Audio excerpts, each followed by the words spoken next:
सभी भैया बहनों का ऑनलाइन कक्षा में स्वागत है। हम जो पहला लेसन पढ़ रहे थे वो आपके काफ़ी बड़ा है, कक्षा 7 का। एक इसके अंदर जो पहला आपको दिया गया क्रियाकलाप 1.1 गमले वाला जो कक्षा 6 में आपने किया था, एक बार उसको समझेंगे किस प्रकार से इसको क्रियाकलाप को करना है। तो इसका मैंने विस्तृत वर्णन न करते हुए सिर्फ आपको समझाने के लिए लिखा है। एक ही प्रकार के दो गमले लेने हैं, एक ही प्रकार के दो गमले लेने हैं, सेम टू सेम। एक को अंधकार अथवा काले बॉक्स में 72 घंटे के लिए रखना है, 72 घंटों तक क्या करना है उसको, या तो आप एक अंधकारमय कमरे में रखो या एक बॉक्स में रखना जिसके अंदर पूर्ण के अंधेरा हो।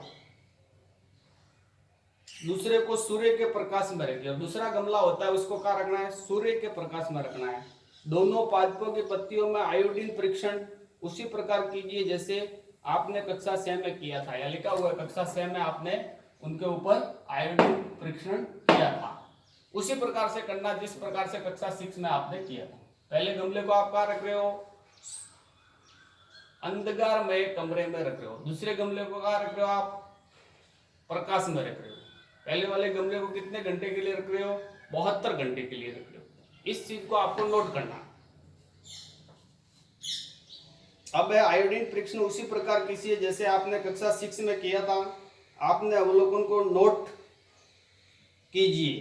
अब उस गमले को जिसे आपने अंधकार में रखा था उसको 3-4 दिनों के लिए सूर्य के प्रकाश में रख लीजिए। अब आपको क्या करना है, जिस गमले को आपने अंधकार में रखा था उसको 3-4 दिनों के लिए सूर्य के प्रकाश में रखना। पुनः इसका पत्ती का आयोडीन परीक्षण कीजिए। अपने प्रक्षेपण अपनी नोटबुक में लिखिए। उसके अंदर क्या क्या परिवर्तन होता है उसको अपनी नोटबुक में लिखना कि जब हम उसको अंधकार में रखा था तो उसके अंदर क्या परिवर्तन हुआ था। अब उसको हम 3-4 दिन के लिए सूर्य के प्रकाश में रख रहे हैं, तो उस समय उसकी पादप की पत्तियों के ऊपर है, उस पौधे के ऊपर है, क्या आपको नई जानकारी मिली, उसकी पत्तियों का रंग कैसा हुआ, उसके अंदर क्या परिवर्तन आया, वो सब अपनी नोटबुक में आपको नोट करना है। पहले अंधकार वाला नोट किया वो होगा, 3-4 दिन आप उसको प्रकाश में रख रहे हो उसका भी आपको नोट करना है। हरी पत्तियों के अतिरिक्त अन्य वर्ण रंग की पत्तियों में भी यह क्लोरोफिल होता है, जो हमने आगे पढ़ा था, क्लोरोफिल होता है। परंतु इन पत्तियों में उपस्थित लाल, भूरे अथवा अन्य वर्णक क्लोरोफिल के हरे रंग का प्रच्छदान कर देते हैं, यानी हरे रंग से उसको ढक देते हैं, अर्थात हरे रंग से उसको पत्ती को क्या कर देते हैं, ढक देते हैं। इन पत्तियों में भी प्रकाश संश्लेषण होता है। आपने पढ़ा ही होगा, मैंने पिछले लास्ट लेसन के अंत में बताया था कि पेड़ पौधे हैं जो प्रकाश संश्लेषण की क्रिया करते हैं और अपना भोजन बनाते हैं, और उससे एक अपने लिए परम आवश्यक गैस को निष्कासित करते हैं जिसको हम क्या बोलते हैं, ऑक्सीजन। ऑक्सीजन की फैक्ट्री ही पेड़ पौधे। यदि पेड़ पौधे नहीं होते तो हमको प्राणवायु ऑक्सीजन नहीं मिलती। आपने गीली दीवारों पर तालाब अथवा ठहरे हुए जलाशय में हरे अवपंखी कोई जैसा पादप देखे होंगे। जैसे जहां पर आपने गीली दीवार होती है तो वह हरा एक कवक उसके ऊपर आ जाता है। आपने तालाबों में भी देखा होगा जहाँ गीली भूमि होती है, कई ऐसी जगह देखा होगा जिसको ऊपर वो कवक आ जाता हरा हरा। ये सामान्यतः कुछ जीवों की वृद्धि के कारण बनते हैं। ये कुछ जीव उसके अंदर वृद्धि कर लेते हैं, उनकी ज्यादा संख्या बढ़ जाती है, इसके कारण ये बढ़ते हैं, जिन्हें क्या कहते हैं, शैवाल कहते हैं। जिन्हें क्या कहेंगे, शैवाल कहेंगे। क्या आप कल्पना कर सकते हैं कि इसका रंग हरा क्यों होता है। जैसे गीली दीवारों के ऊपर हैं वहां पर जो शैवाल आ जाते हैं, इनका रंग हरा क्यों होता है, इसकी भी आपके मन में एक प्रश्न उठता है, ये कल्पना करनी है आपको।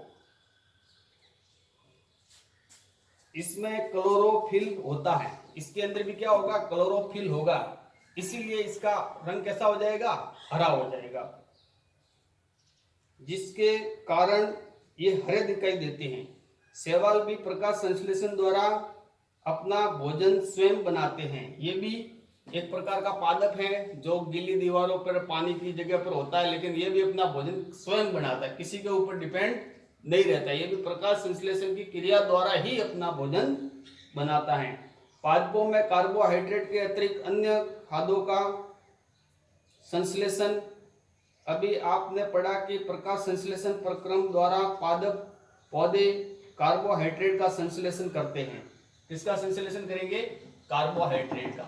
इसका संश्लेषण कौन करते हैं? पेड़ पौधे, प्रकाश संश्लेषण की क्रिया द्वारा। और हमने पिछले लेसन में आपको इसको विस्तृत चित्र द्वारा बताया था। कार्बोहाइड्रेट ऑक्सीजन एवं हाइड्रोजन व कार्बन से बनते हैं। ये तीन चीजें मिलेंगे तो कार्बोहाइड्रेट बनेगा। ऑक्सीजन, हाइड्रोजन व कार्बन से बनते हैं, तीनों मिलेंगे तो कार्बोहाइड्रेट बनेगा। और कौन सी क्रिया में बनेगा? प्रकाश संश्लेषण की क्रिया में बनेगा। इनका उपयोग खाद्य के अन्य घटकों के संश्लेषण में होता है। इसका उपयोग किसके अंदर होता है? ये बनते भी वही है और इसका उपयोग भी क्या होता है? खाद्य के अन्य घटकों में होता है। परंतु प्रोटीन नाइट्रोजन पदार्थ है। प्रोटीन क्या है? नाइट्रोजन पदार्थ। नाइट्रोजन क्या? एक प्रकार की गैस है जिनमें कार्बन, ऑक्सीजन एवं हाइड्रोजन के अतिरिक्त नाइट्रोजन भी होती है। पादपों को नाइट्रोजन कहाँ से प्राप्त होती है? अब अपने मन में ये प्रश्न आता है कि नाइट्रोजन तो है लेकिन ये एक पादपों को कहाँ से मिलेगी? तो अब वायु में नाइट्रोजन गैसीय अवस्था में प्रचुर मात्रा में पाई जाती है। जैसे अपने पृथ्वी पर जो वायुमंडल है ना, उसके अंदर है नाइट्रोजन बहुत प्रचुर मात्रा में पाई जाती है। सबसे अधिक पाई जाने वाली गैस है, ऐसी प्रचुर मात्रा में पाई जाती है। तो अब उसको पौधों को वह कहाँ से मिलेगी? पौधे तो कार्बन डाइऑक्साइड को ग्रहण करते हैं और ऑक्सीजन को छोड़ते हैं। अब नाइट्रोजन उनको कहाँ से प्राप्त होगी? तो नाइट्रोजन के लिए क्या करते हैं? याद कीजिए, वायु में नाइट्रोजन गैसीय अवस्था में प्रचुर मात्रा में होती है। ये देखो आया, प्रचुर मात्रा में पाई जाती है गैसीय अवस्था में। कौन सी अवस्था में? गैसीय अवस्था में प्रचुर मात्रा में पाई जाती है, बहुत सारी पाई जाती है। पादप इसका अवशोषण उसी रूप में नहीं कर सकते जिस प्रकार से ये पाई जाती है, उसी प्रकार से इसका उपयोग ये नहीं कर सकते। जो गैसीय नाइट्रोजन को उपयोगी यौगिकों में परिवर्तित कर मृदा से निर्मुक्त करते हैं, ये किसके अंदर से करेंगे? जड़ों द्वारा। और किससे करेंगे? मृदा से, यानी भूमि से इस नाइट्रोजन गैस को ये प्राप्त करेंगे।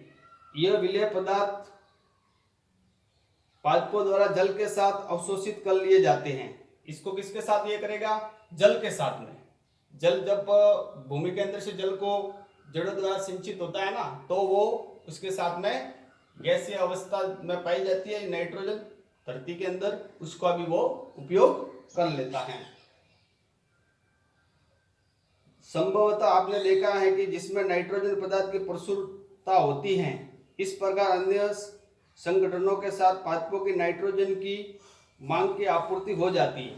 इससे क्या हो जाता है? उसको पेड़ पौधों को नाइट्रोजन की मांग की पूर्ति हो जाती है, पानी के साथ, जल के साथ वो ले लेता है। इसके पश्चात पादप खाद्य के अन्य संगठकों जैसे कि प्रोटीन एवं वसा का संश्लेषण करते हैं। इसके साथ में प्रोटीन और वसा का भी वो संश्लेषण करते हैं। अब है पादपों में पोषण की अन्य विधियां। पादपों में पोषण की अन्य विधियां, यानी अन्य प्रकार की विधियों से भी वो अपना पोषण प्राप्त करते हैं। कुछ पादप पौधे ऐसे भी हैं जिनमें क्लोरोफिल नहीं पाया जाता। कुछ ऐसे हैं जिनके अंदर क्लोरोफिल ये होता ही नहीं है। ऐसे पादप और पदार्थ भी है इस जीवन जगत में जिसके अंदर ये क्लोरोफिल बिल्कुल नहीं होता है। वे भी भोजन संश्लेषित नहीं कर सकते। तो वे भोजन संश्लेषित नहीं कर सकते, इसका मतलब क्या होगा?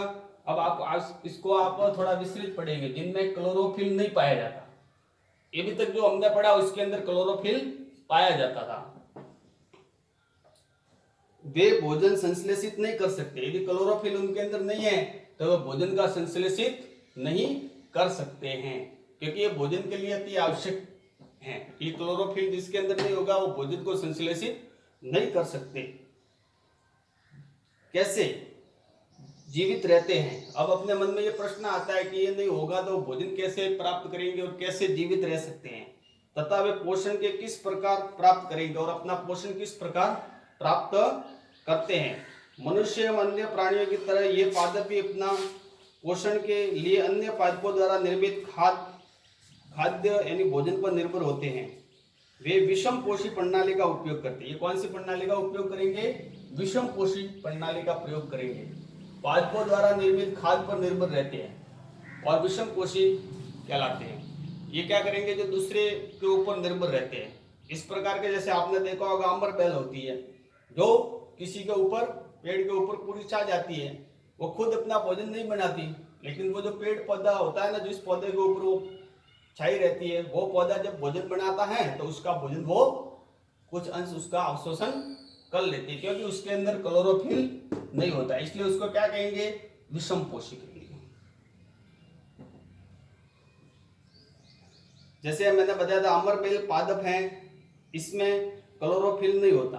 अमरबेल एक पादप है जिसके अंदर ये नहीं होता है।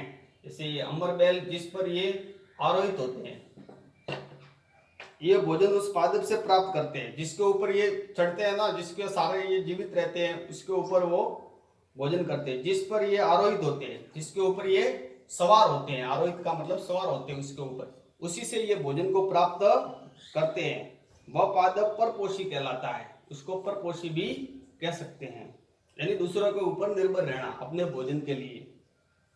अमूल्य, ये परपोषी भी अपने अगले लेसन में हमने विस्तार से इसको पढ़ा है। क्या हम एवं अन्य जंतु भी एक प्रकार के परपोषी हैं?